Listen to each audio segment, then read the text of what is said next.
നമ്മുടെ ഇന്നത്തെ video ice cream fruit സലാഡിൻ്റെ റെസിപ്പിയാണ്. ഇതിന് വേണ്ടിയിട്ട് നമ്മളിവിടെ ആപ്പിൾ എടുത്തിട്ടുണ്ട്, ഉണക്കമുന്തിരി, ബദാം, നേന്ത്രപ്പഴം, മുന്തിരി. ഇനി ഫ്രൂട്ട്സ് ഒരു ബൗളിലേക്ക് ഇട്ട് കൊടുക്കാം.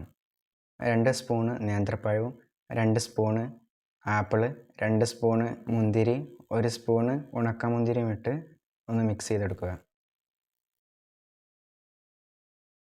ഇനി കുറച്ച് മിൽക്ക് മെയ്ഡ് ചേർത്ത് കൊടുക്കാം. ഇനി ഇതൊന്ന് നല്ലതുപോലെ ഒന്ന് മിക്സ് ചെയ്ത് കൊടുക്കാം. ഇനി ഇതിലേക്ക് 2 സ്കൂപ്പ് ഐസ്ക്രീം ചേർത്ത് കൊടുക്കാം.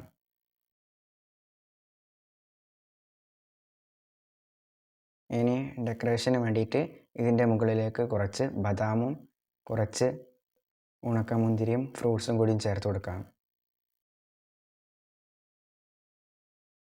ഇപ്പോൾ നമ്മുടെ ഐസ്ക്രീം ഫ്രൂട്ട് സലാഡ് ഇവിടെ റെഡി ആയിട്ടുണ്ട്. വീഡിയോ ഇഷ്ടമായാൽ ലൈക്ക് ചെയ്യാനും ചാനൽ സബ്സ്ക്രൈബ് ചെയ്യാനും മറക്കരുത്.